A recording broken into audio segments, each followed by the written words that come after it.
for the first round of the Brisbane International, and it's Sloane Stephens, the number 6 seed, up against Johanna Konta, unseeded, the Brit. First set, Johanna Konta to serve. Ready, play.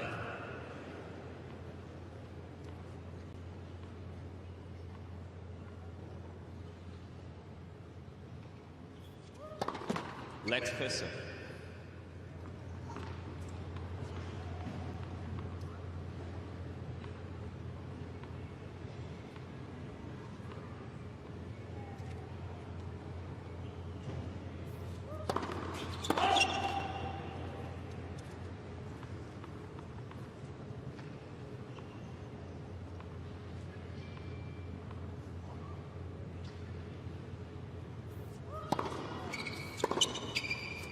Yeah. 15 left. Big aggressive game, doesn't she, Johanna Konta? Whether she can get it all firing today will be the big question. It's hard to believe they have never played a WTA match before. Quite unbelievable.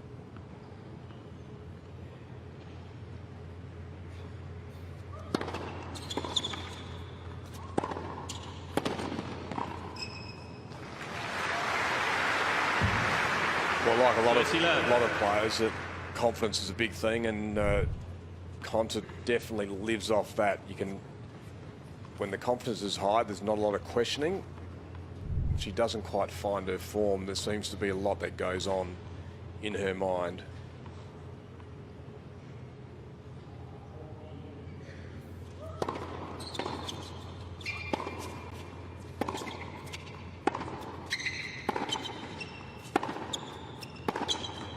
She's quite an intelligent young lady. And do you think sometimes that intellect brings a little bit of complication? Overthinking? Yeah, it can do, because you do start to, you actually have time as an athlete. You actually have a lot of downtime as well. So your mind starts to wander. You start to question yourself, and probably had a year like that last year. There's no doubt about that. So she would want to get away from that and put a good showing out here in this first match of the year.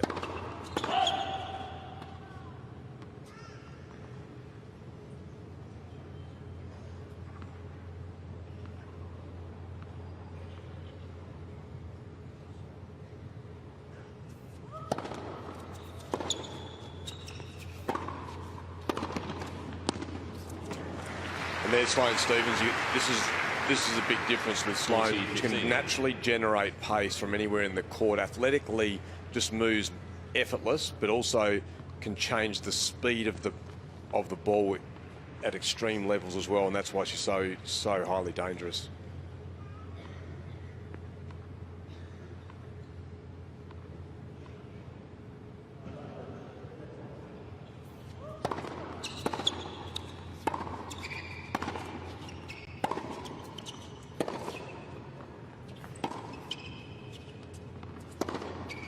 Just like that. And that was made to look easy. That was an extremely difficult shot. Had to generate your own pace. 141 kilometres an hour from above her shoulders.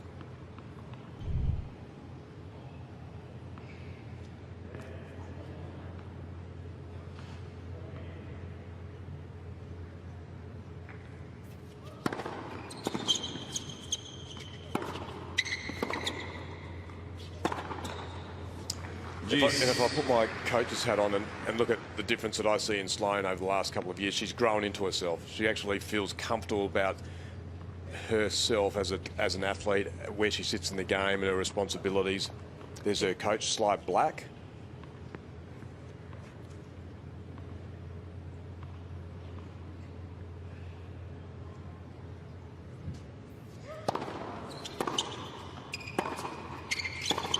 Sly's just travelling out here in Australia. That's why Camus Murray is taking a break. What a character, Sloane Stephens. I said to her earlier, "Where's your mum, Sybil?" And she said, "Oh, she doesn't want to come out here because Barry Manilow's playing at home and wants to she's got tickets, so got to stay for that." It's good, Barry. It's unbelievable. She was not happy about that, Sloane.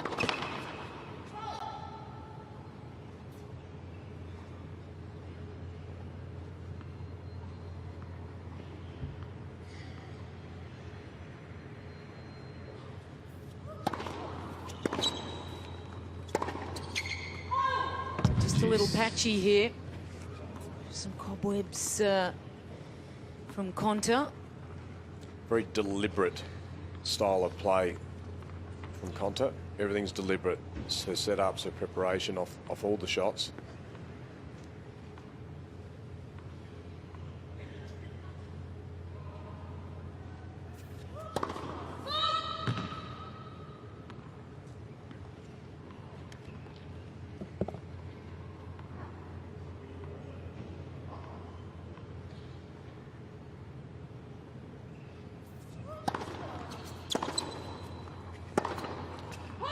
So I talked about a little bit about Sloane being comfortable with herself and obviously offering all the weapons that she has, that natural speed of ball, her ability to generate pace from all parts of the court. On the other side of the court, Konta, that's her worst nightmare, because she's had 5 top 5 wins, top 10 wins in her career, and they've all been against the lighter hitter. It's never been against a power opponent.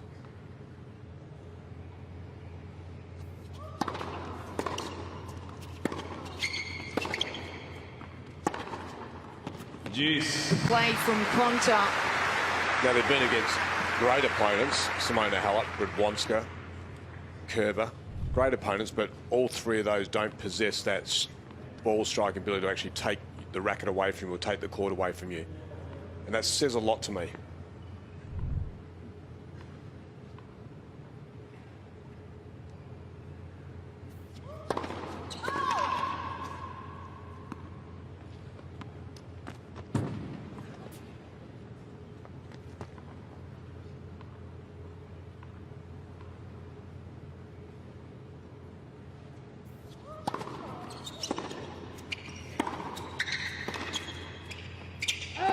Advantage. Wide, so Konta. a point to hold here for Konta. So desperately like to get on the board here, just to shake off some of these nerves.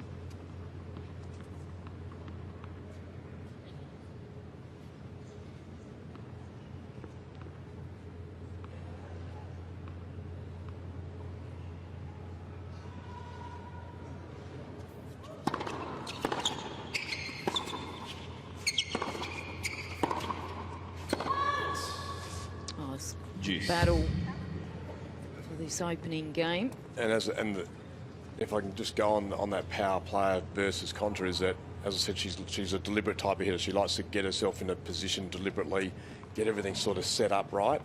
And when that power player comes out, it takes away their time. So everything's got to be a little bit more instinctive. That's where she gets caught out.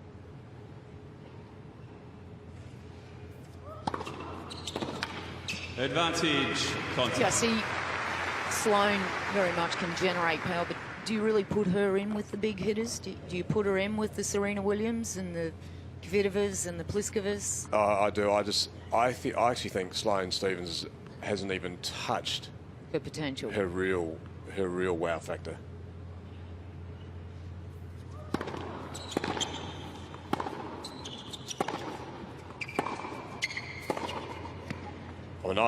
I mean, that just showed a bit of her craft right there, but able to move the ball with some great flight power as well, and direction, control. But I just feel like, yes, she's a US Open champion, but there's so much more available to her. I would put her more into a blend of the big hitters and the all-court players, the solid players like the Haleps, the Kerbers. I think she can do a little bit of both.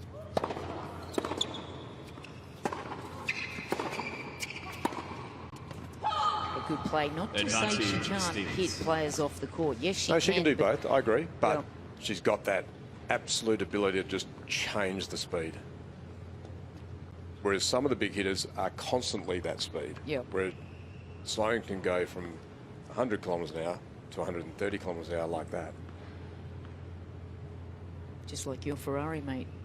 Yeah, I don't like Ferraris.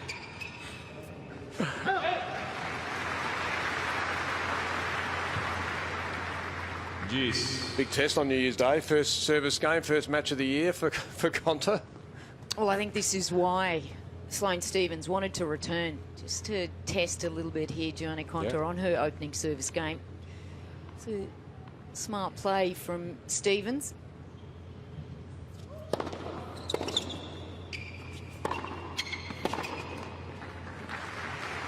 Advantage And I Konta. think when Konta was playing her best, she really trusted her forward movement. She was an aggressive player and liked to move forward. She's quite intimidating with her height, and I'd like to see that a little bit more today. That brand of play coming back to her.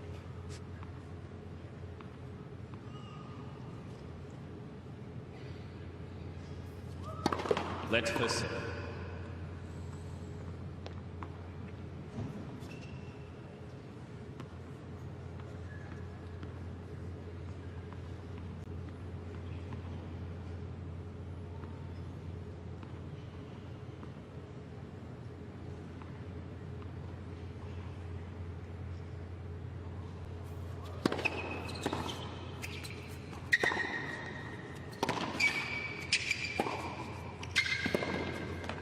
Game. She's on the board, Konta.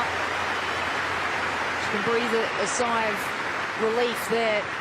Got a bit of a theory, though, Rog. You see a player like Johanna, from the age of 24 up until, you know, she's 23, she really sat around the 150 to 200 mark. You get a lot of years. That's probably 8 to 9 years of being at that level. Then all of a sudden you have this unbelievable run. You're 24 years of age. At Wimbledon, she was ranked 126. The next 2 weeks, she got to a final of a 50,000 in Canada. She won 100,000 in Vancouver, goes to the US Open, and then beats an unbelievable group of players. She beats Osaka, Gabinier Muguruza, Petkovic. She lost to Kvitova. Then all of a sudden, she is now a new player. She's edging up to top 20 at the age of 24. How Sloane hard is it Stevenson. then for her to believe that she sits in that space? Yeah, it can be difficult, obviously, because it happened quick, but she's also a 24-year-old. You know, if you're younger, sometimes you can get lost, and it just everything's happening too fast. And she's, as you said, quite intelligent girl. She's a thinker out there. I just feel like once you're there, you're obviously exposed to different type of talent. So you've got your talent pool now that you're coming up against day in, day out, week in, week out is different. So you've got, it's better. It's more direct. It attacks some of your deficiencies as well. So it's how you respond from those moments and how you grow from that period of time. 30. That's the next level, because it's easy to make your way up, and you're playing some of the players that aren't going to challenge you enough. But all of a sudden now you're challenged every day of the week. That's a different conversation we're looking at. That's a different picture and a model moving forward. So you're trying to build you're trying to build a performance platform. So as a player, and if you're coaching for the players, that actually so it's sustainable and it's got growth attached to it. And then when it gets to that next phase of growth, it's still sustainable. Yeah.